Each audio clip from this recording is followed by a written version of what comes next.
What's up? What's up? What's up? How's everybody doing today? It is a Tuesday. I think today's a Tuesday. Isn't it Tuesday? Let's see. Yeah, Tuesday.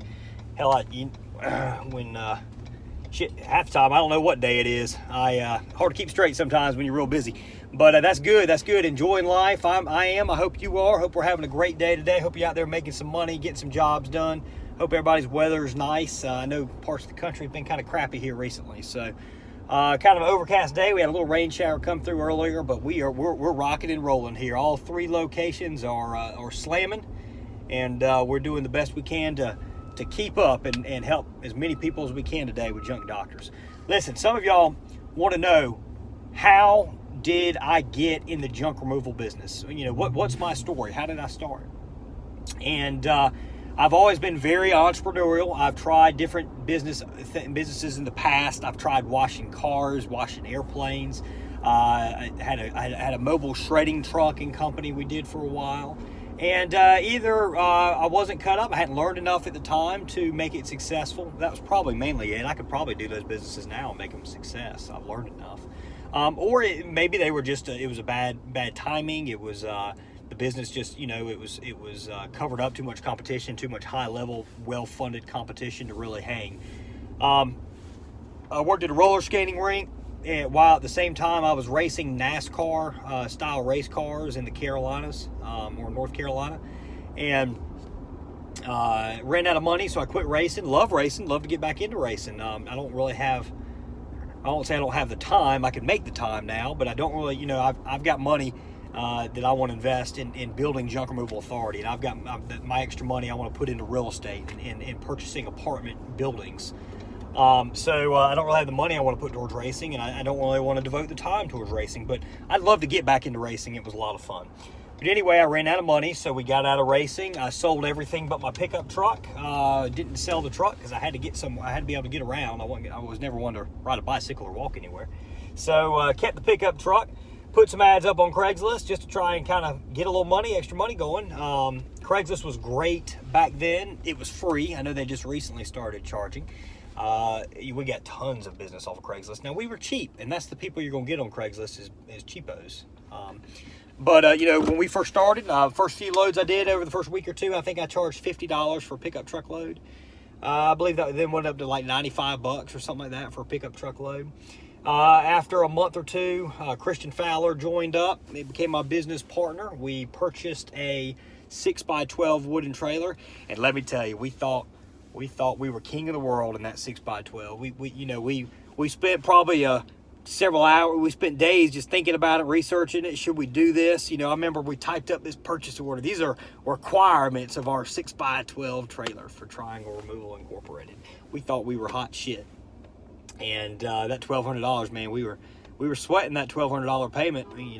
Now, we probably put as much thought into a $20,000 or $25,000 payment as we did that $1,200 then. Anything beneath $20,000, we don't really, or beneath $10,000, we don't really think that hard about. We decide, do we need it or not? And then if we need it, we purchase it. But back then, that $1,200 purchase, we sweated that baby. That was like a $50,000 purchase to us now. So, anyway, we bought that trailer. I think we first started charging like $150 for the trailer load, and then we went to like $250 or something like that. And then somebody, I posted something on the internet. I need help on running this business. At the time I thought I needed to be cheap. I was like, you're competing against 1-800-GOT-JUNK, and there were a few other, College Hunks was in our market at the time. Junk King wasn't. It was just Got Junk, College Hunks. There was a local company called Junk Patrol, which we've since bought out. There was a company starting at the same time called Mick Junk, which Mick Junk still has one truck. They might have just purchased a box truck, and we talk back and forth. They send us quite a bit of business when they get too busy to keep up. We're always able to take it.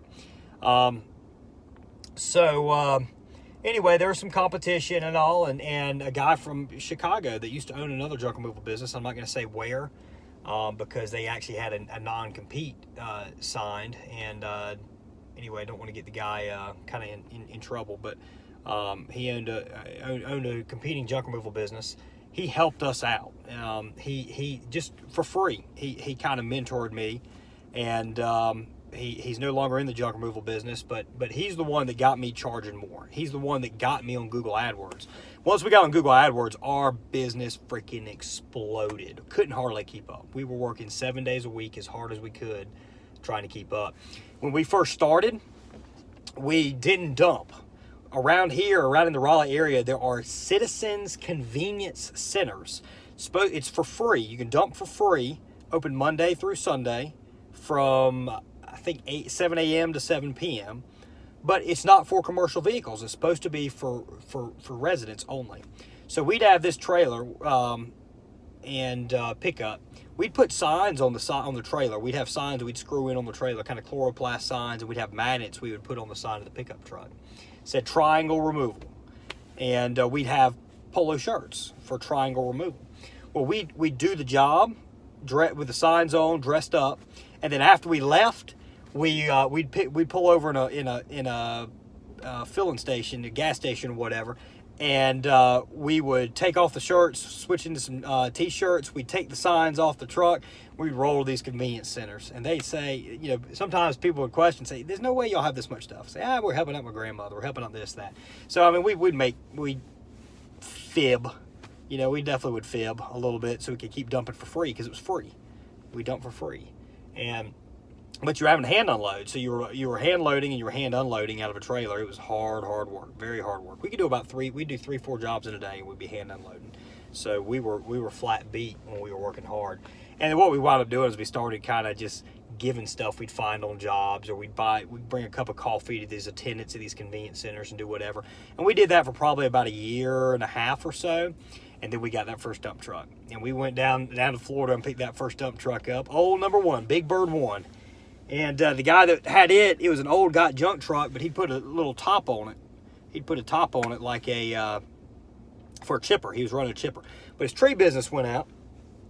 So he was selling it. We bought that thing for $11,500. That truck has probably made us over $600,000. It had about 110,000 miles on it. We bought it. It's got about 350,000 on it now.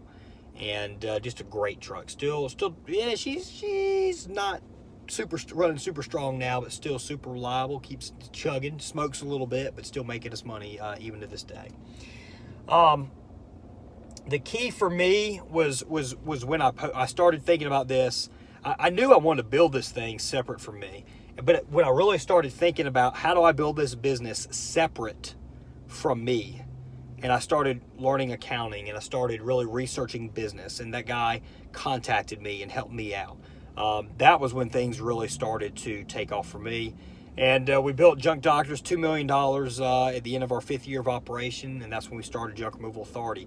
I want to help hundreds and hundreds of people do what that one guy did for me. I want to help them succeed. I want to help them get a level of freedom in their business that is just incredible. I want to help them make more money they've ever made before. I want to help them by making more money and by having more freedom, have better relationships with their spouse, better relationships with their kids.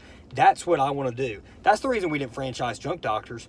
We determined we could help a far more number of people doing the business packages, so helping prospective business owners, but not forcing them, not handcuffing them to us, having to pay a royalty month after month, and then also helping current junk removal junk removal owners acquire more customers, offer support in the terms of call center, free up their time, allow them to make more money, and allow them to gain knowledge to make their business an actual business and just not another job. That's our inspiration behind Junk Removal Authority, and that's how I started, and myself and Christian started Junk Doctors and got in the junk removal business.